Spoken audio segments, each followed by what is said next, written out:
माननीय सदस्यों से आज एक विशेष अनुरोध कि आज 12 मार्च है और इसी दिन वर्ष 1930 में महात्मा गांधी जी ने दांडी मार्च, जिसको नमक सत्याग्रह भी हम कहते हैं, ये शुरू किया था। और देश के प्रधानमंत्री भी आज श्री नरेंद्र मोदी जी साबरमती में 81 पदयात्रियों को दांडी मार्च स्मृति यात्रा पर रवाना कर रहे हैं। ये यात्रा 241 किलोमीटर की होगी, 25 अप्रैल तक चलेगी। ये स्मृति यात्रा राष्ट्रपिता महात्मा गांधी के सिद्धांतों के आदर्शों को श्रद्धा सुमन अर्पित करेगी और स्थान स्थान पर इस संकल्प को दोहराएगी कि बापू के सिद्धांत और आदर्श आज भी उतने ही प्रासंगिक हैं जितने 81 वर्ष पूर्व थे। इसी के साथ हम स्वाधीनता की 75वीं वर्षगांठ के उपलक्ष्य में आज़ादी का अमृत महोत्सव भी आरंभ कर रहे हैं, जो 15 अगस्त 2022 तक चलेगा। देश के प्रधानमंत्री श्री नरेंद्र मोदी जी ने देश हित के कई कार्य भारत की स्वतंत्रता की 75वीं वर्षगांठ को समर्पित किए हुए हैं। मैं भी आज प्रस्तुत होने वाला ये बजट संकल्प देश की स्वतंत्रता की 75वीं वर्षगांठ को समर्पित करता हूँ।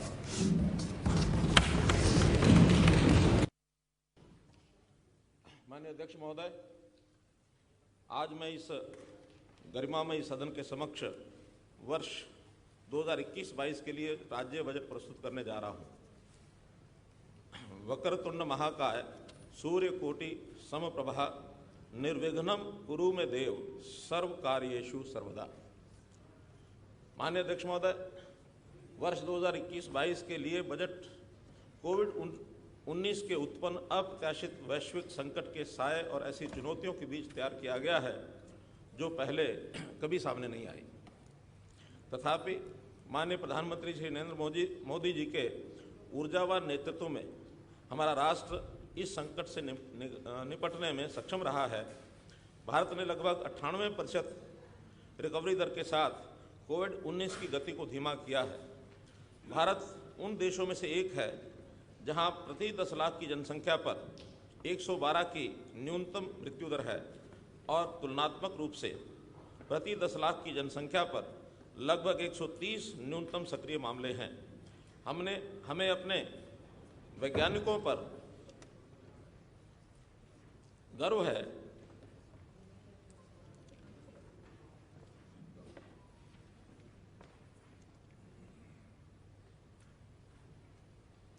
हमें अपने वैज्ञानिकों पर गर्व है जो कोविड-19 के लिए स्वदेशी वैक्सीन विकसित करने में सक्षम हुए हैं। कोविड-19 महामारी के प्रतिकूल प्रभाव को कम करने के प्रयासों के लिए माननीय प्रधानमंत्री जी के नेतृत्व की विश्व भर में सराहना हुई है, जिन्होंने आत्मनिर्भर भारत का आह्वान किया है, जो 130 करोड़ भारतीयों की क्षमता और कौशल में उनके विश्वास की अभिव्यक्ति है। भारत सरकार ने लगभग 27.1 लाख करोड़ रुपए के संचित वित्तीय प्रोत्साहन के साथ चरणों में इस आर्थिक पैकेज की घोषणा की है। वर्ष 2021-22 के केंद्रीय बजट में वी शेप आर्थिक रिकवरी सुनिश्चित करने के लिए आत्मनिर्भर भारत को आगे बढ़ाने का प्रस्ताव किया गया है। माननीय अध्यक्ष महोदय, हरियाणा ने भी कोरोना संक्रमित लोगों को कुशल स्वास्थ्य सेवा प्रदान करके तथा समाज के ज़रूरतमंद वर्गों तक राहत पैकेज जैसे कि भोजन, नकदी और अन्य मूलभूत वस्तुएं और सेवाएं तेजी से पहुंचाकर कोरोना वायरस के प्रसार पर अंकुश लगाने में काफ़ी अच्छा काम किया है। हमने कोरोना के कारण केवल 1.11% मृत्यु दर के साथ लगभग 98% रिकवरी दर हासिल की है। राज्य सरकार द्वारा प्रदेश में कोविड-19 महामारी से प्रभावित लोगों को तत्काल वित्तीय और चिकित्सा सहायता तथा अन्य राहत पैकेज प्रदान करने के लिए आम जन से दान स्वीकार करने के उद्देश्य के साथ हरियाणा कोरोना राहत कोष का गठन किया गया। माननीय अध्यक्ष महोदय, व्यापक जनहित में हरियाणा कोरोना राहत कोष में किए गए उदार अंशदान के लिए मैं प्रदेश के आमजन, उद्योग जगत, सरकारी कर्मचारियों, पेंशन भोगियों तथा राज्य के विधायकों और सांसदों का दिल से आभार प्रकट करता हूं और सराहना करता हूं। इस संबंध में राज्य सरकार द्वारा किए गए उपायों का मैं बाद में उल्लेख करूंगा। माननीय अध्यक्ष महोदय, उसी भाव के साथ मैं वर्ष के दौरान राज्य सरकार की उपलब्धियां और आगामी वर्षों में आर्थिक वृद्धि तथा मानव विकास हासिल करने के लिए सरकार का दृष्टिकोण और कार्य योजना प्रस्तुत करना चाहता हूँ। पूंजी निवेश के माध्यम से हरियाणा की अर्थव्यवस्था को सुदृढ़ बनाना इस वर्ष के बजट का मुख्य केंद्र बिंदु है। इसमें मध्यावधि परिव्यय ढांचे MTEF के रूप में 8,585 करोड़ रुपए की मुक्त निधि के आवंटन द्वारा इसकी संरचना में उल्लेखनीय बदलाव हुआ है। विकास की गति को तेज करने में ऑर्बिटल रेल कॉरिडोर, बुनियादी ढांचा निवेश न्यासों और रियल एस्टेट निवेश न्यासों के माध्यम से परिसंपत्ति मुद्रीकरण, मानेसर के निकट ग्लोबल सिटी, जिला सोनीपत के गन्नौर में अंतर्राष्ट्रीय बागवानी मंडी सरकार की कुछ उल्लेखनीय परियोजनाएं हैं। हमारी सरकार ने 5080 गाँव में 24 घंटे बिजली सुनिश्चित की है और वित्त वर्ष 2021-2022 के दौरान इसका अन्य गांव में भी विस्तार करने का प्रयास किए जाएंगे। माननीय अध्यक्ष महोदय, बजट प्रक्रिया को प्राकृतिक रूप से सहभागितापूर्ण बनाने के उद्देश्य से पिछले वर्ष मैंने राज्य के निर्वाचित प्रतिनिधियों सहित विभिन्न हितधारकों के विचारों और सुझावों को बजट में शामिल करने के लिए उनके साथ पूर्व बजट परामर्श की पहल की थी। महोदय, मुझे ये बताते हुए प्रसन्नता हो रही है कि राज्य के विधायकों और सांसदों से प्राप्त 527 सुझावों में से 200 सुझावों को पिछले वर्ष बजट में शामिल किया गया। वर्ष 2020-21 के दौरान उनमें से 71 सुझाव लागू किए जा चुके हैं और शेष 129 सुझाव क्रियान्वयन के विभिन्न चरणों में हैं। हमारे कुछ साथियों ने इस बारे में पूछा था, इसलिए उनका भी ये उत्तर है। इस वर्ष के लिए मैंने राज्य के सभी विधायकों और सांसदों तथा अन्य प्रतिष्ठित हितधारकों के बजट 2021-22 के लिए अपने बहुमूल्य सुझाव और विचार साझा करने का अनुरोध किया था। मुझे बताते हुए खुशी हो रही है कि विधायकों और सांसदों से 410 सुझाव मिले हैं, जिनका अध्ययन करने पर ध्यान में आया है कि बजट संबंधी लगभग 54 प्रस्ताव हैं शेष क्षेत्र की मांगों के ऊपर आधारित हैं। इसलिए जितने सुझाव पिछली बार शामिल करने के लिए थे उसमें कमी है, क्योंकि हमने प्रत्यक्ष बातचीत न करके और ये पत्राचार के द्वारा सुझाव मंगाए गए थे। इन सबको इस बजट प्रक्रिया में यथोचित ढंग से विचार किया है। असाधारण परिस्थितियों में असाधारण नीतियों की आवश्यकता होती है। चूँकि कोविड-19 महामारी के अप्रत्याशित चुनौतियां पेश की हैं और हमें कई सबक सिखाए हैं। जैसा कि माननीय प्रधानमंत्री जी ने कहा है, इससे हमें स्वयं को और अपनी अर्थव्यवस्था को सुदृढ़ करने के अपार अवसर भी मिले हैं। क्योंकि हम धीरे धीरे संकट से उबर रहे हैं, हमें और भी बड़े पैमाने पर रिकवरी और पुनरुत्थान की दिशा में रणनीतिक हस्तक्षेप करने की आवश्यकता है। मैं इस बजट को हरियाणा के लिए विकास पथ पर तेजी से आगे बढ़ाने का एक अवसर मानता हूँ। माननीय प्रधानमंत्री जी के नेतृत्व में भारत के लिए वी शेप रिकवरी हेतु एक सुदृढ़ और उदीयमान हरियाणा के लिए यह रणनीति 4 स्तंभों के आधार पर तैयार की गई है। ये 4 प्रमुख स्तंभ हैं: प्रमुख क्षेत्रों की प्राथमिकताएं निर्धारित करना, मध्यम अवधि परिव्यय फ्रेमवर्क MTEF रिजर्व फंड बनाना, परिणाम आधारित विकास और कार्यान्वयन पर ध्यान केंद्रित करना। पहला है प्राथमिकताएं। बजट के लिए महत्वपूर्ण है कि उन विशिष्ट क्षेत्रों को प्राथमिकता दी जाए जो विशेष रूप से संकट के समय अर्थव्यवस्था में उछाल के लिहाज से अति आवश्यक हैं। हमने स्वास्थ्य, कृषि और बुनियादी ढांचे की पहचान उन प्रमुख प्राथमिकता वाले क्षेत्रों के रूप में की है जिन पर हमें रिकवरी और पुनरुत्थान के लिए ध्यान केंद्रित करने की आवश्यकता है। अप्रत्याशित सार्वजनिक स्वास्थ्य संकट के इस समय में स्वास्थ्य क्षेत्र पर ध्यान देना सर्वोपरि है। कृषि हमारी अर्थव्यवस्था की नींव है और हमारी आत्मनिर्भरता का मुख्य आधार है। हरियाणा के आर्थिक विकास का मार्ग प्रशस्त करने के लिए किसानों को सहायता जारी रखने की आवश्यकता है। यह बजट किसानों की आय बढ़ाने, फसल विविधीकरण तथा जल संरक्षण के माध्यम से कृषि के लिए हमारे हस्तक्षेपों और योजनाओं पर बल देने का प्रयास है।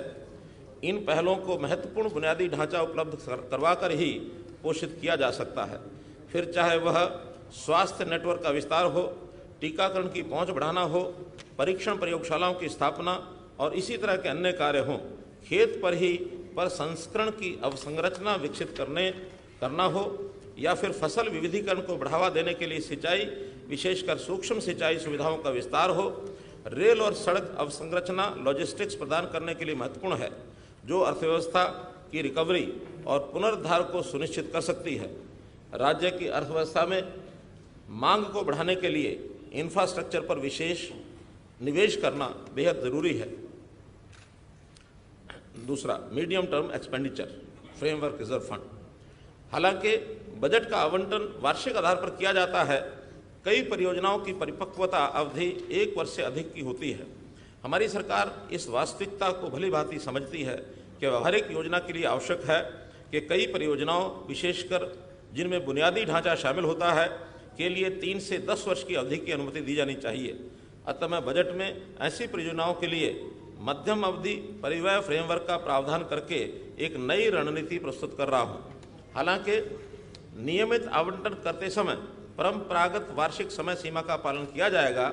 मध्यम अवधि परिव्यय फ्रेमवर्क विशेष रूप से सृजित किए गए कोष में निहित रहेगा, जिसमें से वर्ष भर आवंटन करने की सुविधा होगी। MTF रिजर्व फंड हर वार्षिक बजट में किए गए आवंटन को औचित्य के साथ प्रस्तुत करेगा और अंततः इसका विधानसभा से अनुमोदन होगा। यह पथ प्रदर्शक और पहली तरह की पहली वित्त पोषण संरचना आवंटन की अनिश्चितता को दूर करेगी और यह सुनिश्चित करेगी कि परियोजनाएं उचित और सतत ढंग से बनाई जाएं। आरक्षित कोष के अन्य महत्वपूर्ण लाभों में बहुविध क्षेत्रों में निहित परियोजनाओं हेतु आवंटन में लचीलापन और प्राथमिकता वाले क्षेत्रों पर ध्यान केंद्रित करना शामिल है। चालू वर्ष के दौरान मेरी सरकार ने कठोर वित्तीय विवेकपूर्ण उपायों को अपनाकर लगभग 8,585 करोड़ रुपए की उधारी क्षमता का उपयोग नहीं किया। अनिवार्यता इसका अर्थ है कि हम अपनी उधार लेने की सीमा को राजकोषीय उत्तरदायित्व और बजट प्रबंधन अधिनियम के मूल प्रावधानों के आसपास बनाए रखने में कामयाब रहे। जैसा कि भारत सरकार ने अब अनुमति दे दी है कि उधार लेने की सीमा को आगे बढ़ाया जा सकता है, हमने आवश्यकता अनुसार लगभग 8,585 करोड़ रुपए की इन प्राप्तियों का उपयोग लघु अवधि परिव्यय फ्रेमवर्क आरक्षित निधि के लिए करने का निर्णय किया है। ये निधियां उन परियोजनाओं के लिए निर्धारित की जाएंगी जिनमें अंतर क्षेत्रीय निहितार्थ एवं लंबी परिपक्वता अवधि है।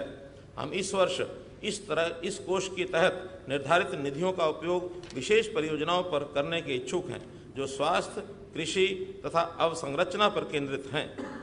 ऐसी विशेष परियोजनाओं में अन्य बातों के साथ साथ चिकित्सा अवसंरचना का विस्तार, जैसे कि जिला अस्पतालों का 200 बिस्तर तक उन्नयन करना, मातृ एवं बाल अस्पतालों की स्थापना करना, जैव सुरक्षा प्रयोगशालाएं, गन्नौर में अंतर्राष्ट्रीय बागवानी मंडी, पिंजौर में सेब मंडी, सिरसा सोनीपत में मसाला मंडी, सूक्ष्म सिंचाई परियोजनाओं के साथ साथ विशिष्ट परियोजनाएं जैसे कि ऑर्बिटल रेल कॉरिडोर, दिल्ली और करनाल के बीच high speed rail connectivity, Gurugram तथा अन्य क्षेत्रों में मेट्रो नेटवर्क का विस्तार तथा इसी तरह की अन्य परियोजनाएं शामिल हैं।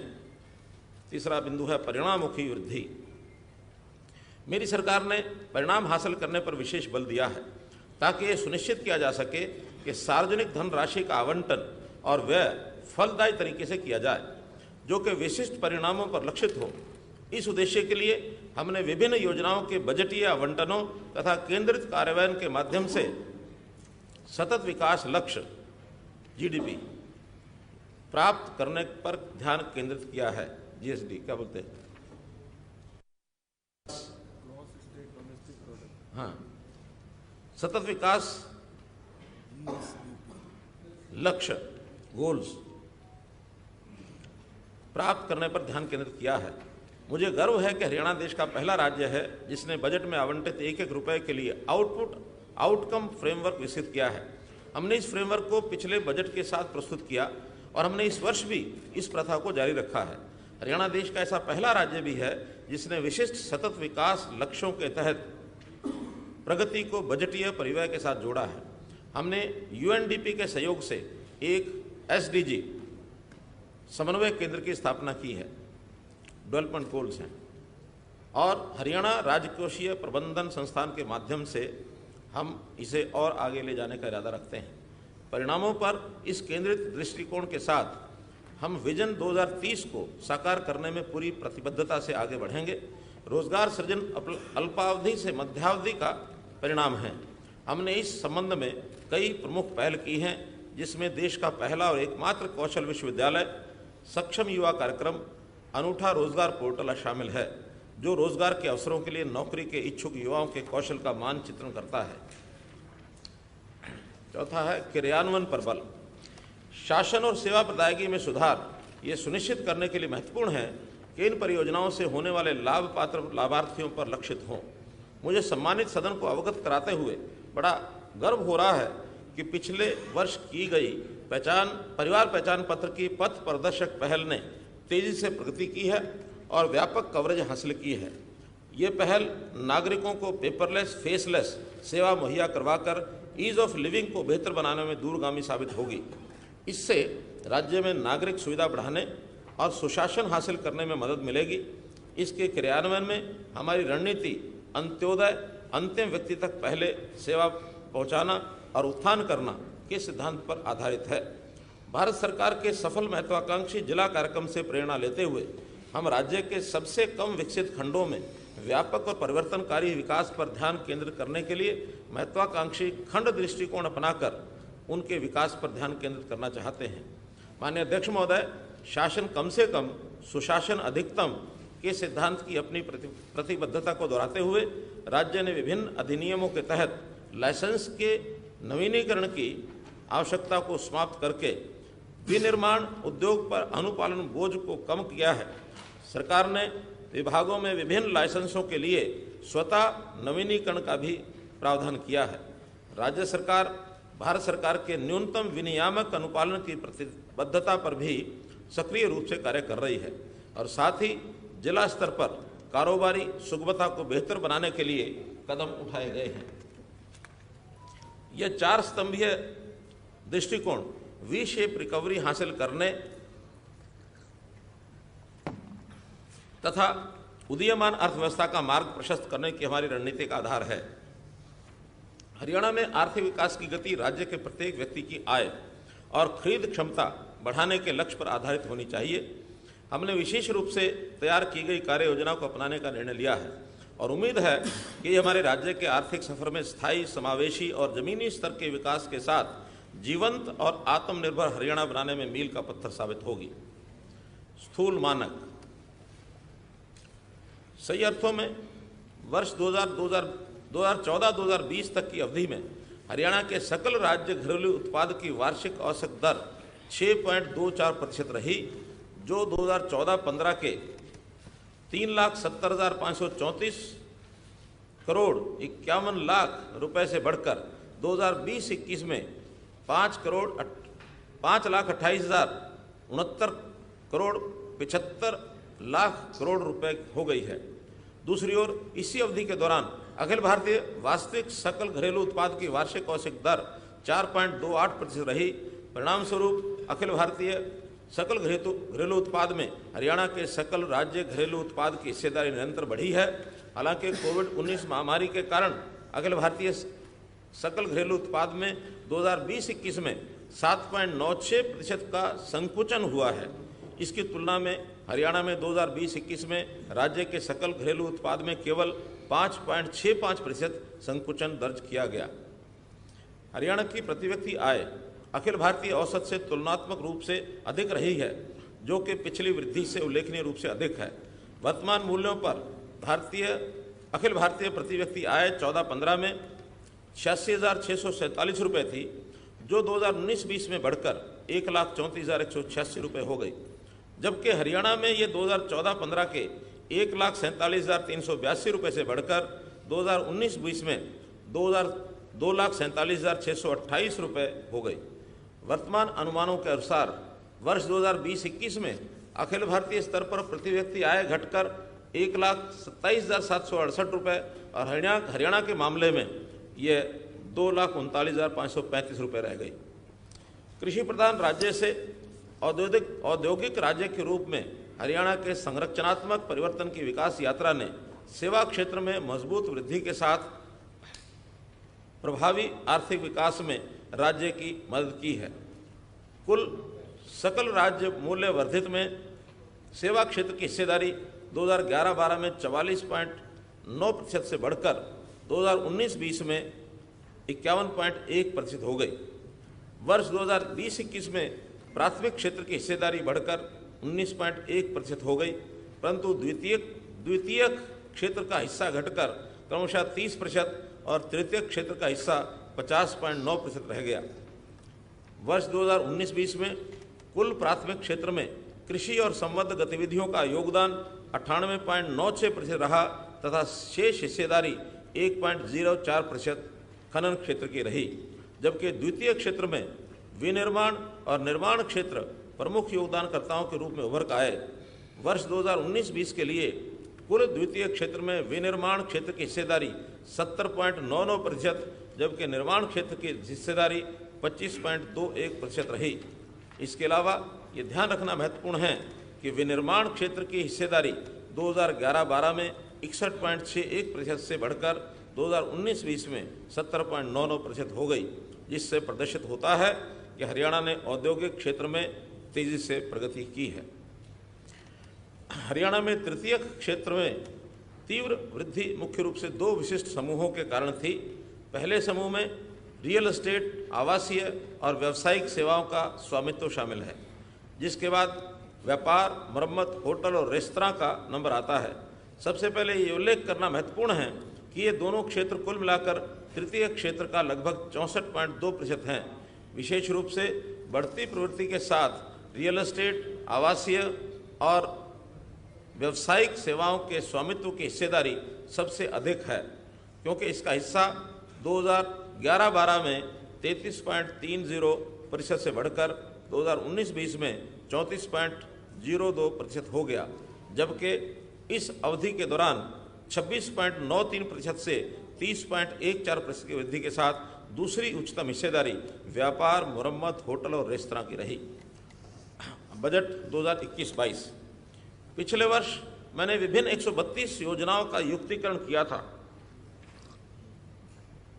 अब परिणाम में सुधार करने और बेहतर तालमेल करने के लिए मैंने निर्दिष्ट सेक्टोरल क्षेत्रों में विभागों का विलय करके तथा उनकी बजट संबंधी मांगों में परिवर्तन व उसके आपस में विलय कर बजट का आवंटन किया है।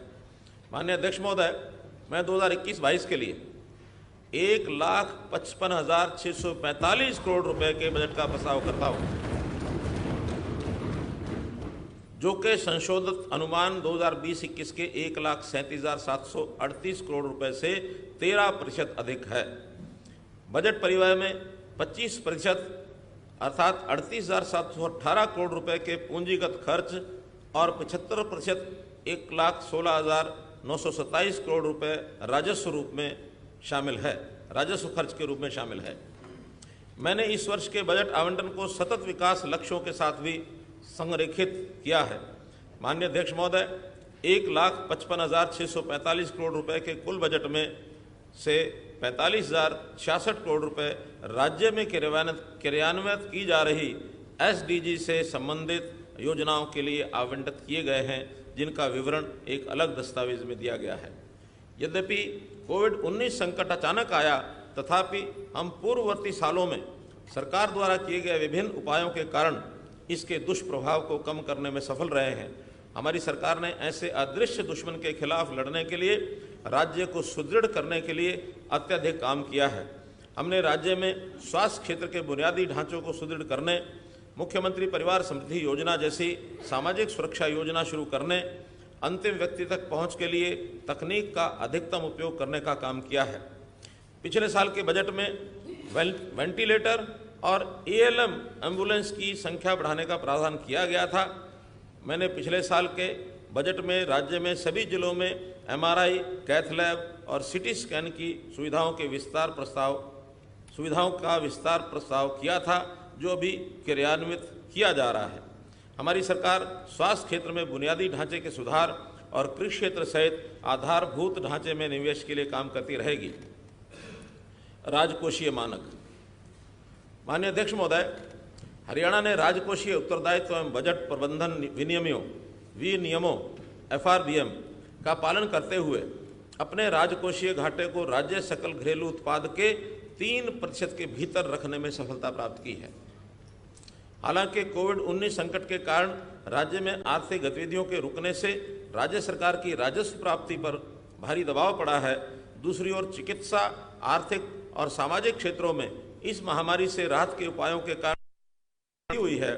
इससे राज्य का राजकोषीय घाटा और भी बढ़ा है। केंद्र सरकार ने वर्ष 2020-21 के लिए राजकोषीय घाटे की सीमा को राज्य सकल घरेलू उत्पाद के 3% से बढ़ाकर 5% तक किया था। हालांकि संकट की इस घड़ी में विवेकपूर्ण राजकोषीय प्रबंधन से हम 40,661 करोड़ रुपए की स्वीकृति प्राप्त ऋण राशि को लगभग 30,000 करोड़ रुपए के बाजार उधार तक सीमित रखने में सक्षम हैं और इसके परिणाम स्वरूप वर्ष 2020-21 के लिए राजकोषीय घाटा 3% से कम रहने की उम्मीद है। संशोधित अनुमान 2020-21 के लिए राजकोषीय घाटा सकल राज्य घरेलू उत्पाद का 2.90% अनुमानित है। आगामी वर्ष 2021-22 के लिए ये सकल राज्य घरेलू उत्पाद का 3.83% अनुमानित है, जो कि पूरी तरह से 15वें वित्त आयोग द्वारा निर्धारित 4% की सीमा के अंदर है। हम ऋण देयता को नियंत्रित करने में सफल रहे हैं। संशोधित अनुमान 2020-21 के ऋण में सकल राज्य घरेलू उत्पाद अनुपात 23.27% अनुमानित है। आगामी वर्ष के बजट अनुमान 2021-22 के लिए ये 25.92% अनुमानित है। यह ऋण 2021-22 के लिए 15वें वित्त आयोग द्वारा निर्धारित सकल राज्य घरेलू उत्पाद की 32.6% की सीमा से बहुत कम है। कोविड-19 महामारी के दौरान विशेष उपाय। जब मार्च 2020 में हरियाणा में पहले मामले का पता चला तो कोविड-19 की पुष्टि के लिए राज्य में कहीं भी कोई जांच सुविधा नहीं थी। RT-PCR परीक्षण के लिए सभी नमूने पुणे भेजे जाते थे। समय की आवश्यकता को समझते हुए हमने जिला अस्पतालों और मेडिकल कॉलेजों में RT-PCR लैब स्थापित की। सरकारी प्रयोगशालाओं के अतिरिक्त निजी प्रयोगशालाओं को भी सरकार द्वारा निर्धारित दरों पर परीक्षण के लिए अधिकृत किया गया। हमारे राज्य में कोरोना के मरीजों के उपचार के लिए ऑक्सीजन बेड, ICU बेड और वेंटिलेटर की सुविधा से लैस पर्याप्त कोविड अस्पताल हैं। राज्य ने टेली कॉलिंग के माध्यम से घरों में एकांतवास में रह रहे रोगियों की ट्रैकिंग प्रणाली को प्रभावी ढंग से विकसित किया है, क्योंकि ऐसे मरीजों को परामर्श की आवश्यकता होती है। राज्य ने आपातकालीन उपयोग के लिए 2 कोविड-19 टीकों सीरम इंस्टीट्यूट ऑफ इंडिया के कोविशील्ड और भारत बायोटेक के कोवैक्सीन को अधिकृत किया है और 13 जनवरी 2021 को प्रथम आपूर्ति में कोविशील्ड की 2,41,500 खुराकें और कोवैक्सीन की 20,000 खुराकें प्राप्त हुई हैं। हमारे पास कोविड-19 वैक्सीन को स्टोर करने के लिए पर्याप्त कोल्ड चेन स्पेस उपलब्ध है। कोविड-19 की रोकथाम के प्रयोजनों के लिए राज्य के विभिन्न उपायुक्तों को 9.10 करोड़ रुपए की राशि स्वीकृत की गई। इसके अलावा कोविड-19 महामारी के लिए चिकित्सा शिक्षा एवं अनुसंधान 43.59 करोड़ रुपए, शहरी स्थानीय निकाय 7.01 करोड़ रुपए, गृह विभाग 4.29 करोड़ रुपए और स्वास्थ्य एवं परिवार कल्याण 76.96 करोड़ रुपए विभागों को राज्य आपदा प्रतिक्रिया कोष में से कुल 131.85 करोड़ रुपए की राशि भी उपलब्ध करवाई गई। कोविड-19 महामारी के दौरान सरकार द्वारा 17 लाख से अधिक परिवारों को, जिनमें मुख्यमंत्री परिवार समृद्धि योजना, BPL परिवार, अन्य निर्माण श्रमिक और गैर संगठित क्षेत्र के श्रमिकों को वित्तीय सहायता दी गई। इसके अलावा 4.67 लाख ऑपरेशन संवेदना के तहत 8.21 करोड़ रुपए के व्यय से 4.44 लाख प्रवासी श्रमिकों को 100 विशेष श्रमिक ट्रेनों और 6629 बसों के माध्यम से उनके मूल राज्यों में भेजा गया। कोविड-19 महामारी के दौरान सरकार ने फ्रंटलाइन कार्यकर्ताओं के रूप में पदनामित आंगनवाड़ी कार्यकर्ताओं के माध्यम से ग्राम स्तर पर विभिन्न पहलें की हैं। सैनिटरी नैपकिन और डायपर्स सहित 10 लाख मास्क तैयार किए गए और सभी जिलों में प्रवासियों में मुफ्त वितरित किए गए। सोशल डिस्टेंसिंग और कोविड-19 महामारी से बचाव के उपायों जैसे कि हाथ धोना, सैनिटाइजर का उपयोग, मुंह ढकना, स्वच्छता, मुंह नाक आदि को न छूना की जानकारी भी प्रदान की गई। आवश्यक खाद्य पदार्थों जैसे कि फल, बिस्कुट, अनाज, गेहूं, चावल, सोयाबीन, बेसन, तेल, चीनी, मसाले सहित पका हुआ भोजन तुरंत मुफ्त बांटा गया। कोविड-19 महामारी के दौरान आंगनवाड़ी कार्यकर्ताओं द्वारा सभी लाभार्थियों को घर द्वार पर ही सूखा राशन और सूखा दूध उपलब्ध करवाया गया, विशेष तौर पर बच्चों के लिए। हरियाणा देश का पहला राज्य है जिसने आत्मनिर्भर भारत पहल के अंतर्गत डिस्ट्रेस राशन टोकन स्कीम लागू की, जिसके तहत जिन लोगों के पास राशन कार्ड नहीं था और जो आर्थिक रूप से कमज़ोर परिवार हैं, उन्हें प्रति परिवार 5 किलो गेहूं और 1 किलो दाल ये बांटा गया। अब मैं आत्मनिर्भर हरियाणा के विजन को साकार करने की दिशा में विभिन्न क्षेत्रों में परिकल्पित विषयगत हस्तक्षेपों को सरकार के विजन के साथ जोड़ना चाहता हूं। समाज के गरीब और कमज़ोर वर्गों का उत्थान, इसके लिए महात्मा गांधी के विचार हमारी सरकार का प्रकाश स्तंभ की तरह मार्गदर्शन करते हैं। उन्होंने कहा था, सबसे गरीब और कमज़ोर व्यक्ति के चेहरे को याद करें और अपने आप से पूछें कि मैं जो कदम उठाने जा रहा हूं, क्या वह उस व्यक्ति के लिए उपयोगी है। पंडित दीनदयाल उपाध्याय जी का अंत्योदय दर्शन अर्थात सबसे गरीब व्यक्ति के आर्थिक उत्थान का ये सिद्धांत हमारी सरकार के लिए मार्गदर्शक है। आज के दिन 91 साल पहले महात्मा गांधी जी ने आज़ादी के लिए अपने अनुयायियों का नेतृत्व करते हुए साबरमती आश्रम से दांडी तक यात्रा निकाली थी। आज मैं इस अवसर पर एक नई योजना, मुख्यमंत्री अंत्योदय उत्थान अभियान शुरू करने की घोषणा करता हूं। इस अभियान के लिए परिवार पहचान पत्र से डाटा का सत्यापन और राज्य में 1 लाख निर्धनतम परिवारों की पहचान की जाएगी। इन परिवारों की न्यूनतम आर्थिक सीमा 1,80,000 रुपये वार्षिक करने के उद्देश्य से उनके आर्थिक उत्थान को सुनिश्चित करने हेतु शिक्षा, कौशल विकास, वेतन रोजगार, स्वरोजगार और रोजगार सृजन के उपायों का एक पैकेज अपनाया जाएगा और लागू किया जाएगा। जब इन 1 लाख परिवारों का सफलतापूर्वक उत्थान हो जाएगा तो सरकार अगले 1 लाख निर्धनतम परिवारों की पहचान करेगी और उनके आर्थिक उत्थान के लिए काम करेगी और ये क्रम उत्तरोत्तर चलता रहेगा। मुख्यमंत्री अंत्योदय उत्थान अभियान हर पहचान किए गए परिवार के उत्थान के लिए योजनाओं अथवा योजनाओं के सेट की पहचान करने के लिए सरकार की सभी योजनाओं को समायोजित करने वाला व्यापक मिशन होगा। पहचान किए गए निर्धनतम परिवारों के उत्थान को सरकार का हर विभाग उसके द्वारा चलाई जा रही योजनाओं में प्राथमिकता देगा। हम सब मिलकर इस अभियान को वर्ष 2025 तक चलाएंगे और मुझे उम्मीद है कि तब राज्य में गरीबी रेखा से नीचे जीवन यापन करने वाला कोई परिवार नहीं रहेगा। वित्त वर्ष 2021-22 में मुख्यमंत्री अंत्योदय उत्थान अभियान के अंतर्गत लगभग 2 लाख परिवारों के आर्थिक उत्थान के लक्ष्य का प्रस्ताव करता हूं। सरकार की नीति इन परिवारों को सामाजिक आर्थिक सीढ़ी के अंतिम पायदान पर अनिवार्य रूप से कवर करने की है। इसके बाद 1 लाख परिवारों को अगले सेट को कवर किया जाएगा तथा इसी क्रम में आगे बढ़ाते हुए समाज के सभी कमजोर वर्गों को कवर किया जाएगा। हमने वृद्धों, विधवाओं, निराश्रित महिलाओं, दिव्यांग व्यक्तियों, किन्नरों, बौनों, अल्पसंख्यकों और केवल एक बेटी बच्चा वाले परिवारों को सामाजिक सुरक्षा प्रदान करने के लिए अनेक प्रभावी कदम उठाए हैं। वृद्धावस्था सम्मान भत्ता, विधवा, दिव्यांग महिला, निराश्रित महिला, दिव्यांग पेंशन, लाडली सामाजिक सुरक्षा भत्ता, किन्नर व बौना भत्ता के रूप में प्रति मास 2250 रुपये वितरित किए जा रहे हैं। बेसहारा बच्चों को 1350 रुपये प्रति मास और स्कूल नहीं जाने वाले दिव्यांग बच्चों को 1650 रुपये प्रति मास की वित्तीय सहायता वितरित की जा रही है। विभिन्न योजनाओं के 28.17 लाख लाभार्थियों के खातों में PFMS के माध्यम से पेंशन वितरित की जा रही है।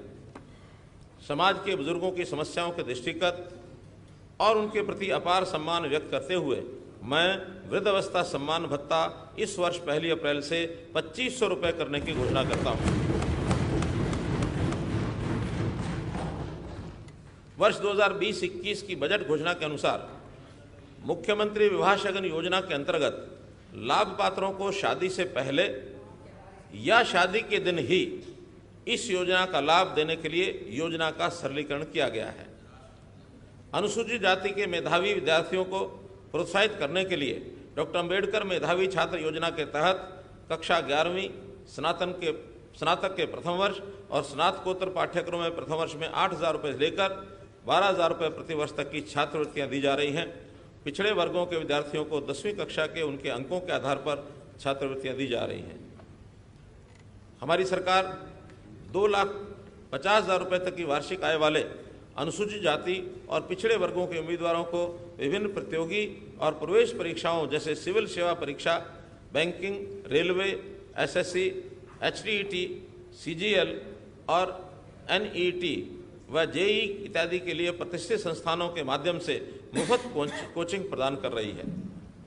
कानूनी सहायता योजना के तहत अनुसूचित जाति के लोगों को अदालतों में संपत्ति, कृषि भूमि, किराया और आरक्षण आदि से संबंधित मामलों की पैरवी का खर्च पूरा करने हेतु 11,000 रुपये की राशि प्रदान की जाती है।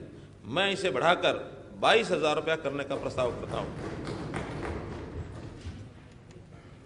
माननीय अध्यक्ष महोदय, हम सतत विकास लक्ष्यों की परिकल्पना के अनुसार लैंगिक समानता और महिलाओं एवं लड़कियों के सशक्तिकरण के लक्ष्यों को प्राप्त करने के लिए केंद्र सरकार की सहायता से प्रधानमंत्री मातृवंदना योजना, बेटी बचाओ बेटी पढ़ाओ, समेकित बाल विकास योजना, आपकी बेटी हमारी बेटी, समेकित बाल संरक्षण योजना, पोषाहार अभियान, महिलाओं के लिए वन स्टॉप सेंटर और महिलाओं के लिए राज्य संसाधन केंद्र जैसी अनेक पहलें क्रियान्वित कर रहे हैं।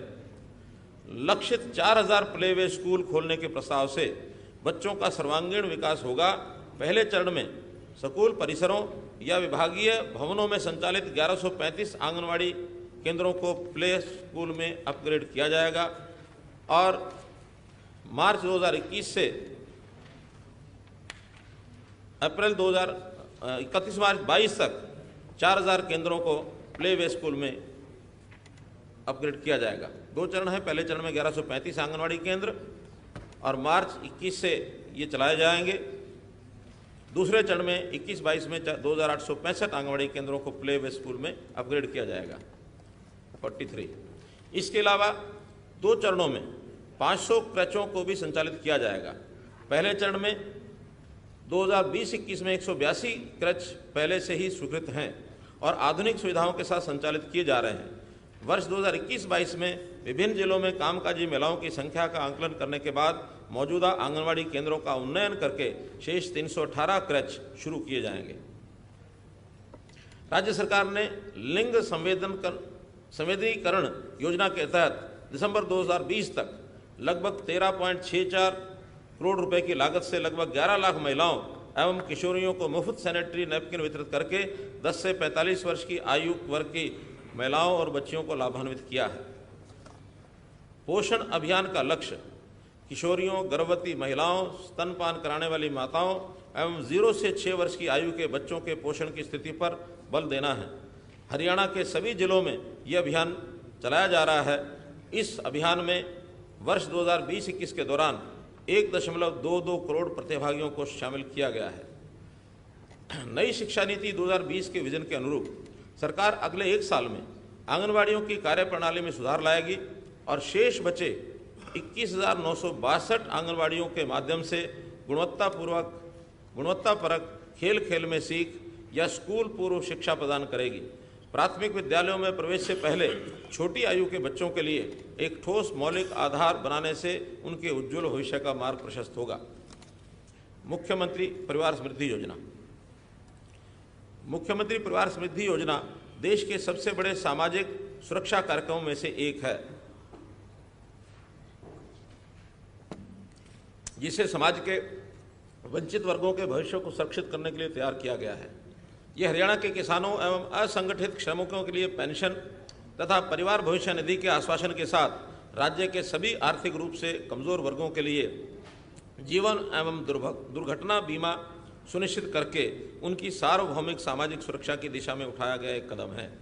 इस योजना को भारत सरकार की विभिन्न सामाजिक सुरक्षा योजनाओं के साथ सामंजस्य स्थापित करने के लिए तैयार किया गया है।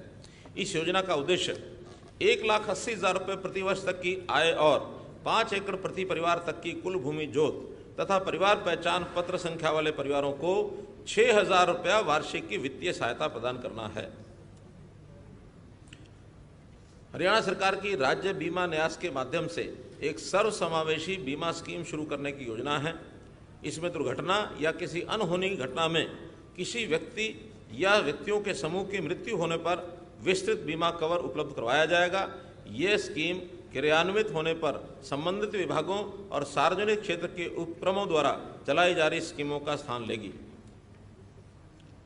मैं बजट 2021-22 में 10,798 करोड़ रुपए के प्रव्यय का प्रस्ताव करता हूं, जो संशोधन 2020-21 के 10,118 करोड़ रुपए के परिव्यय पर 6.7% की वृद्धि दर्शाता है। इस 10,798 करोड़ रुपए के प्रस्ताव परिव्यय में अनुसूचित जाति पिछड़ा वर्ग कल्याण विभाग के लिए 524 करोड़ रुपए, सामाजिक न्याय एवं अधिकारिता विभाग के लिए 7,828 करोड़ रुपए, महिला एवं बाल विकास विभाग के लिए 1,621 करोड़ रुपए और मुख्यमंत्री परिवार समृद्धि योजना के लिए 824 करोड़ रुपए शामिल हैं। कृषि और किसान का आर्थिक विकास। हम ऋणी हैं किसानों के, जिन्होंने अपनी मेहनत और परिश्रम से हरियाणा को देश का खाद्यान्न भंडार बनाया है। कृषि हमारी अर्थव्यवस्था का आधार है। हम किसानों की आय दुगनी करने और उनका कल्याण में उत्थान सुनिश्चित करने के लिए प्रतिबद्ध हैं।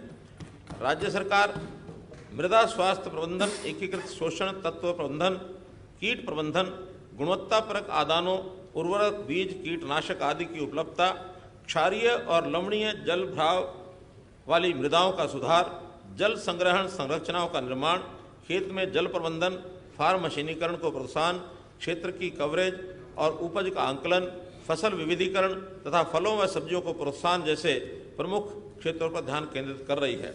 मृदा स्वास्थ्य। मैं इस वर्ष हर खेत स्वस्थ खेत नामक एक विशेष अभियान चलाने की घोषणा करता हूं।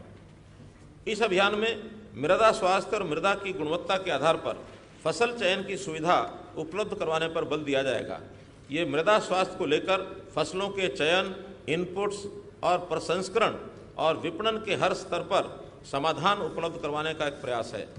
किसानों को मृदा स्वास्थ्य के आधार पर फसलों की बिजाई के लिए प्रोत्साहित किया जा रहा है।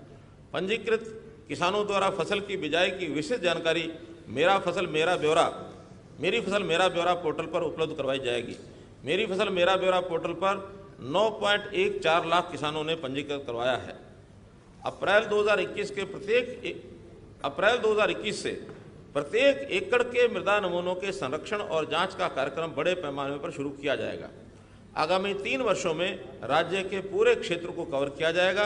किसानों को घर द्वार पर मृदा जांच सेवाएं उपलब्ध करवाने के लिए मंडियों व सरकारी भवनों में 17 नई मोबाइल मृदा जांच प्रयोगशालाएं और 59 मिनी मृदा जांच प्रयोगशालाएं स्थापित की जा रही हैं। 14 नई मृदा जांच प्रयोगशालाओं के लिए भवनों का निर्माण कार्य पूरा हो चुका है और शेष मृदा जांच प्रयोगशालाओं का कार्य प्रगति पर है।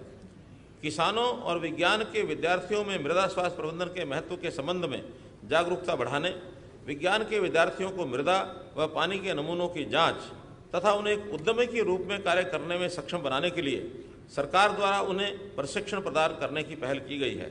पहले चरण में वर्ष 2020-21 के दौरान मृदा जांच प्रयोगशालाओं की स्थापना हेतु कुल 115 राजकीय वरिष्ठ माध्यमिक विद्यालयों और महाविद्यालयों का चयन किया गया है। 21-22 के दौरान स्कूलों, कॉलेजों, तकनीकी विश्वविद्यालयों, संस्थानों में लगभग 125 मृदा जांच प्रयोगशालाएं स्थापित की जाएंगी।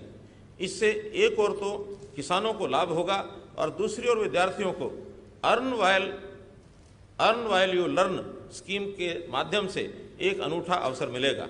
कृषि एवं बागवानी विश्वविद्यालयों के विद्यार्थियों के पाठ्यक्रम में अनिवार्य होगा कि वे क्षेत्रीय गतिविधियों के साथ जुड़ें। क्षारीय लवणीय मृदा के उपचार हेतु योजना में किसानों की भागीदारी के लिए एक नया पोर्टल स्थापित किया जाएगा।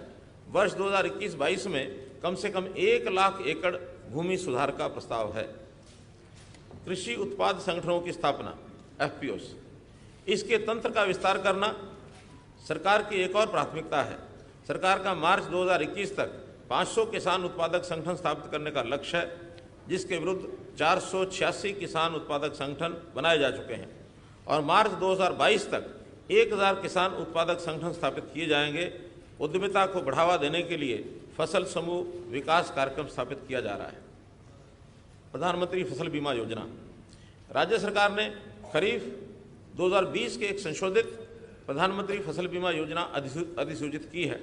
राज्य के हर ब्लॉक में बीमा कंपनियों के प्रतिनिधियों को नियुक्त किया गया है।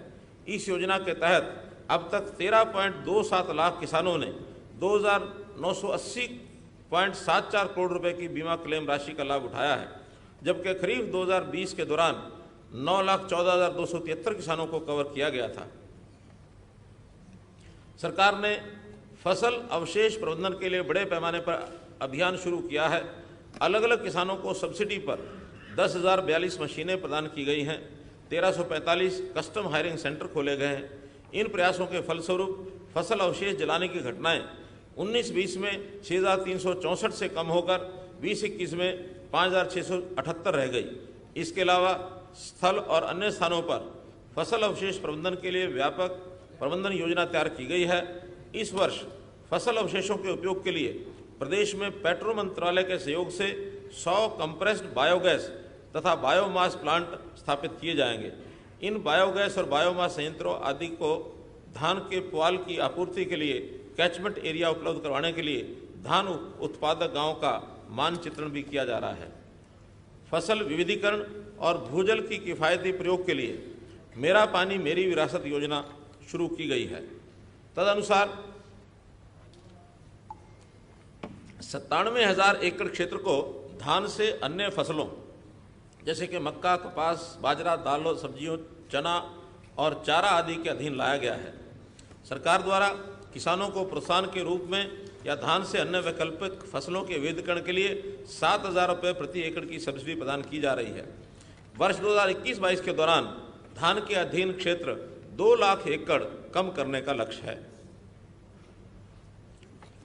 जीरो बजट खेती कृषि को लाभकारी बनाने और उपभोक्ताओं को ताज़ा और प्रदूषण मुक्त कृषि उत्पाद उपलब्ध करवाने की पहल के रूप में हमारी सरकार जीरो बजट खेती, जैविक व प्राकृतिक खेती को बढ़ावा दे रही है।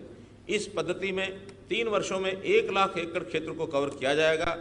इन पद्धतियों में गौशालाओं को जोड़ा जाएगा, किसानों को प्रशिक्षण दिया जाएगा और उनके प्रोत्साहन के लिए उचित सहायता उपलब्ध करवाई जाएगी।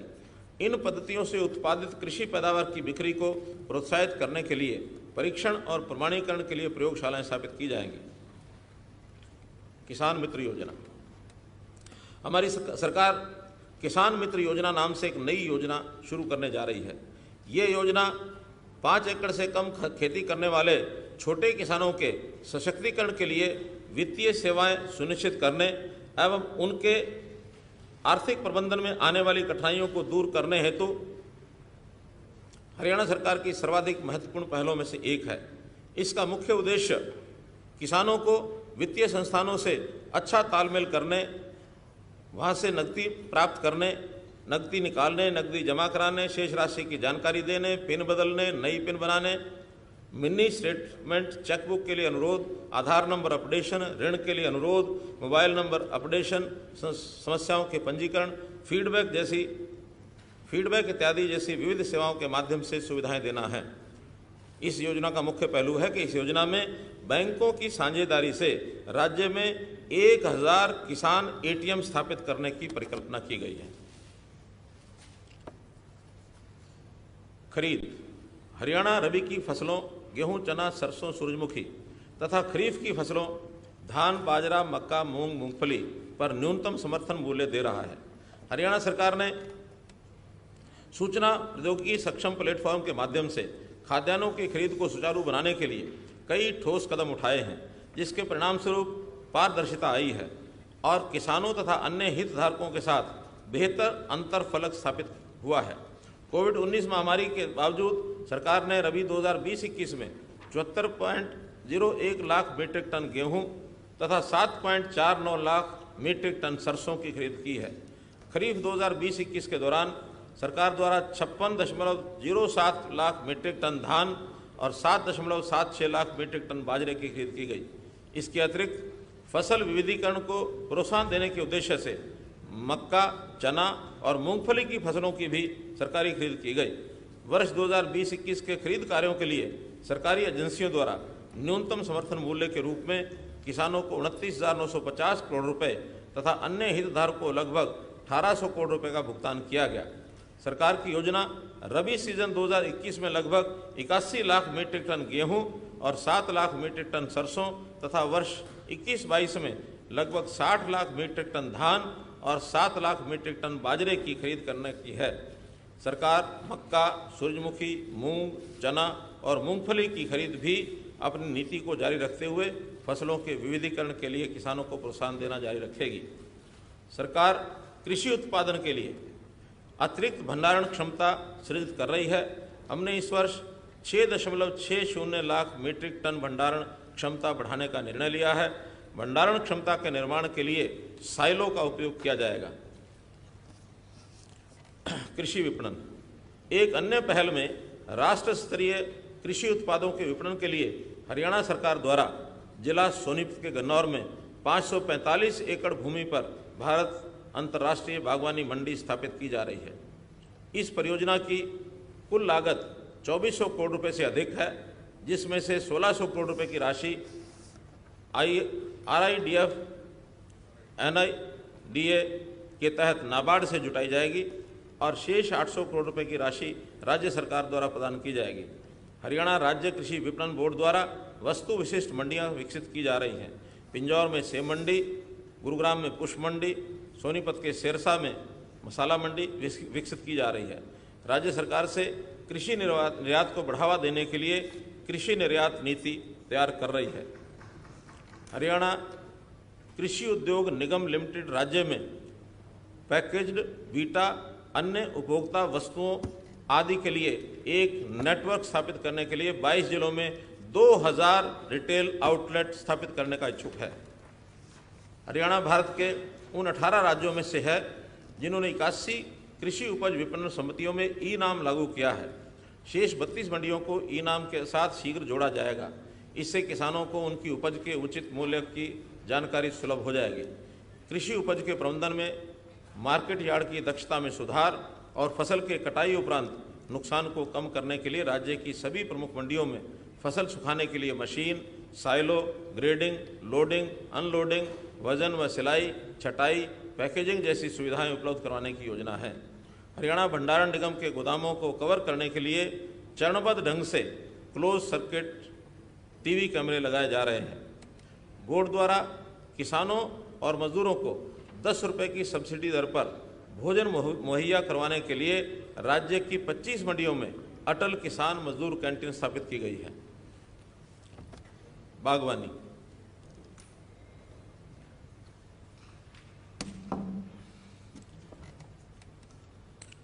प्रदेश में 80.67 लाख मीट्रिक टन उत्पादन के साथ बागवानी क्षेत्र बढ़कर 4.7 लाख हेक्टेयर हो गया है। राज्य में 20 बागवानी फसलों के लिए संरक्षित मूल्य प्रदान करने हेतु भावांतर भरपाई योजना और किसानों को मौसम की मार से सुरक्षा सुनिश्चित करने हेतु मुख्यमंत्री बागवानी बीमा योजना लागू की गई है, जिसमें किसानों को अब 5% के बजाय सिर्फ 2.5% की घटी हुई प्रीमियम राशि देनी होगी। गुणवत्तापूर्वक रोपण सामग्री के लिए किसानों को 1.18 करोड़ संकर वनस्पति पौधे दिए गए हैं। आम, अमरूद, सिट्रस फलों के बागों में सब्सिडी की सीमा 16,000 रुपये से बढ़ाकर 20,000 रुपये प्रति एकड़ कर दी गई है। पशुपालन एवं डेयरी, हरियाणा के दुधारू पशुधन संख्या देश की जनसंख्या का 2.5% है, परंतु राज्य प्रतिवर्ष 117.34 लाख टन दूध का उत्पादन देकर देश के कुल दूध उत्पादन के 5.56% की आपूर्ति करता है। इसी प्रकार राज्य में दूध की उपलब्धता 1142 ग्राम प्रति व्यक्ति प्रतिदिन है, जो कि राष्ट्रीय औसत 394 ग्राम के मुकाबले काफ़ी अधिक है और इसमें पंजाब के बाद हरियाणा दूसरे स्थान पर है।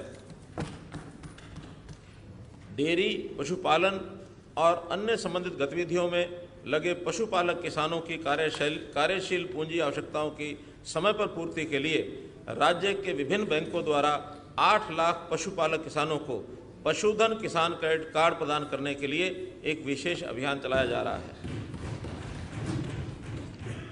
हरियाणा में 70 लाख पशुधन है। सरकार ने पशुधन के लिए पंडित दीनदयाल उपाध्याय सामूहिक पशुधन बीमा योजना का विस्तार करके पशुधन बीमा करने का निर्णय लिया है। पशुपालकों को इस योजना के लिए पात्र होने के लिए अनिवार्य रूप से अपने पशुओं के कान पर 12 अंकों की ID वाला टैग लगवाना होगा। सरकार द्वारा बेहतर पशुधन पोल्ट्री रोग डायग्नोस्टिक सेवाएं प्रदान करने के लिए हिसार, सोनीपत और पंचकुला में एवियन इन्फ्लुएंजा तथा अन्य पोल्ट्री रोगों के रैपिड और RT-PCR डायग्नोस्टिक के लिए 3 बायोसेफ्टी लेवल 2 प्रयोगशालाओं की स्थापना की जाएगी। सरकार द्वारा सभी 1020 राजकीय पशु चिकित्सालयों का कंप्यूटरीकरण सुनिश्चित किया जाएगा और उन्हें सभी आवश्यक आधारभूत संरचना तथा ग्राम स्तर पर FTTH फाइबर नेट के साथ जोड़कर IT नेटवर्क के साथ जोड़ा जाएगा। हरियाणा सरकार द्वारा अस्पताल समय के बाद ऐसे गांव और कस्बों में मोबाइल पशु चिकित्सा सेवाएं सुनिश्चित की जाएंगी जहां सरकारी पशु अस्पताल नहीं है। इस प्रयोजन के लिए खंड स्तर पर 142 मोबाइल पशु चिकित्सा वैन मुहैया करवाई जाएंगी। सरकार बकरियों की नस्ल के आनुवांशिक उन्नयन, गरीब बकरी पालक किसानों की आय बढ़ाने के लिए गाय व भैंसों की तर्ज पर बकरियों के लिए भी कृत्रिम गर्भाधान सेवाओं का विस्तार करेगी। भिवानी के लोहारू में बकरी प्रजनन केंद्र स्थापित किया जाएगा। हमारी संस्कृति में गायों के महत्व को ध्यान में रखते हुए सरकार ने गौ संवर्धन योजना शुरू करने का निर्णय लिया है। मैं इस उद्देश्य के लिए वित्त वर्ष 21-22 के लिए बजट 30 करोड़ से बढ़ाकर 50 करोड़ रुपये आवंटित करता हूँ। मत्स्य पालन को आय और रोजगार सृजन का एक महत्वपूर्ण स्रोत माना जाता है।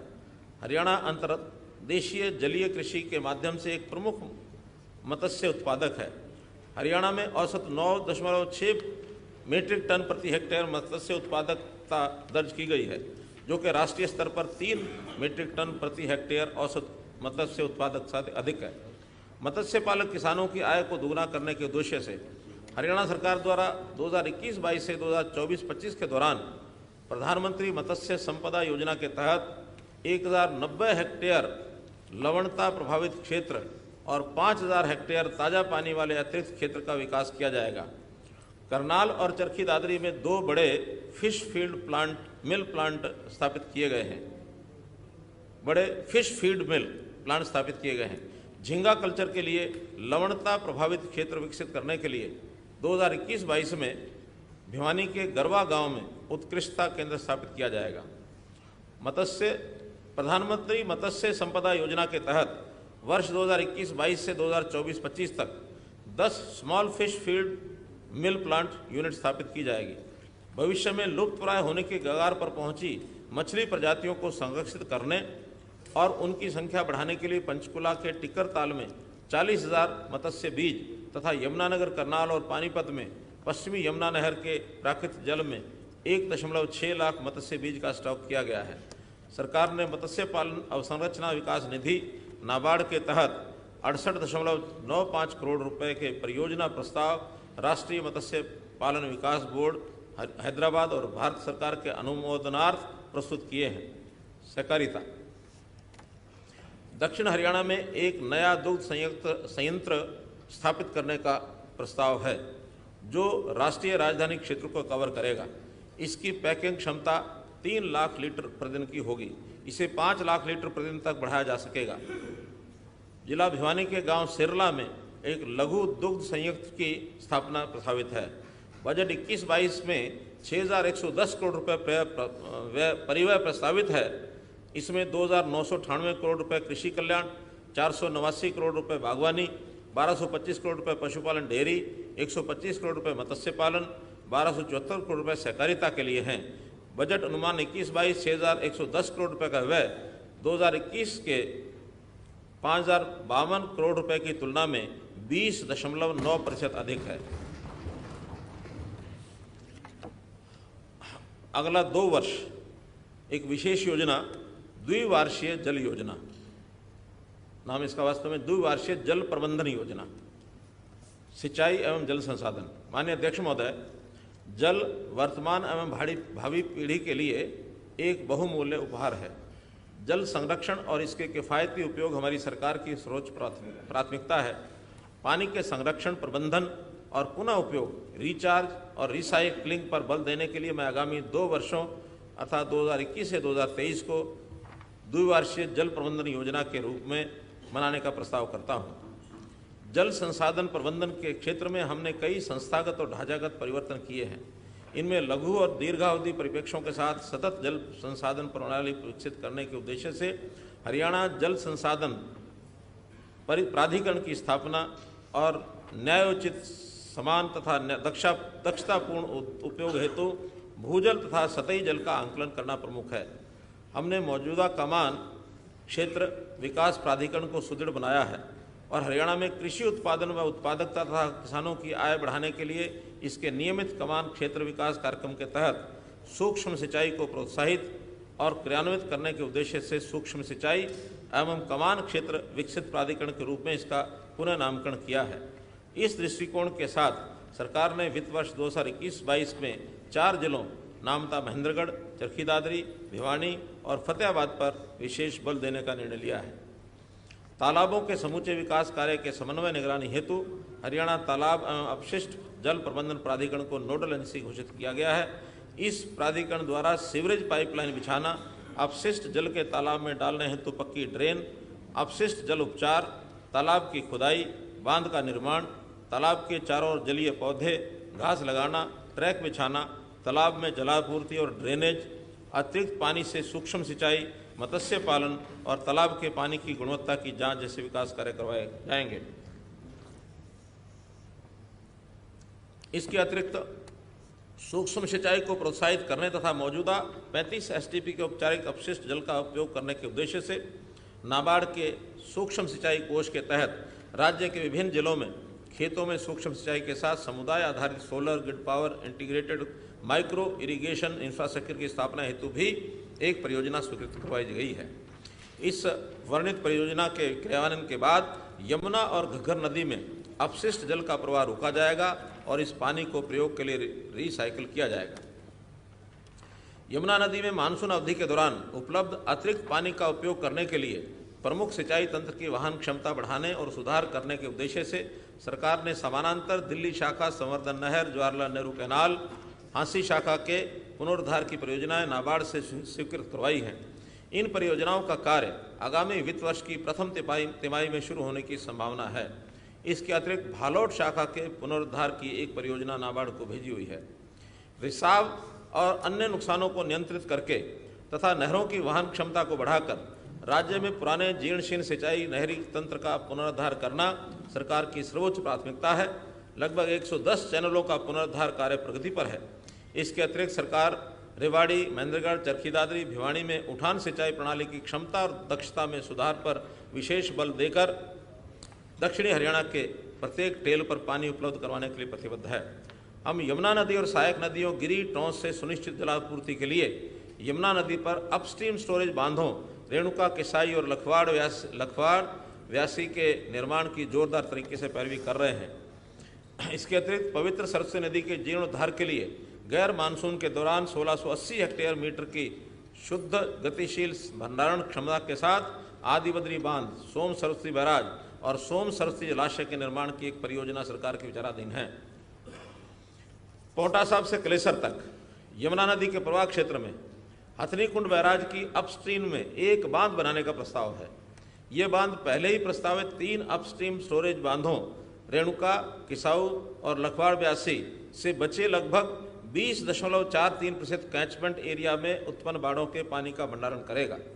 प्रस्तावित बांध इन अपस्ट्रीम स्टोरेज बांधों के लिए संतुलन जलाशय के रूप में काम करेगा।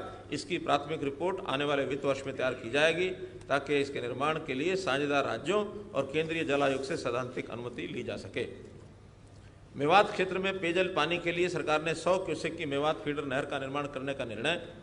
ये नहर बादली के निकट गुरुग्राम जल आपूर्ति से पाइप्ड चैनल के रूप में निकाली जाएगी और केएमपी एक्सप्रेस के साथ गुरुग्राम चैनल तक जाएगी।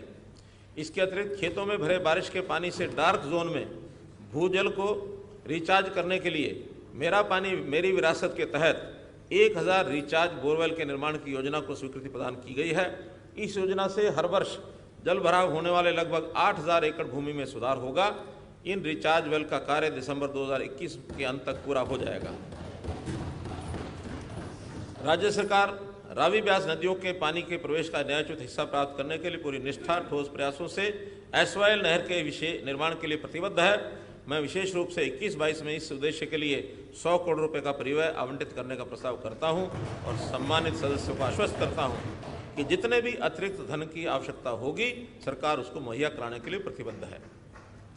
माननीय अध्यक्ष महोदय, जल जीवन मिशन कार्यक्रम के तहत हालांकि भारत सरकार ने वर्ष 2024 तक सभी घरों में नल के माध्यम से जलापूर्ति कनेक्शन उपलब्ध कराने का लक्ष्य निर्धारित किया है, परंतु हमने इस कार्य को केवल वर्ष 2022 तक ही पूरा करने का लक्ष्य तय किया है।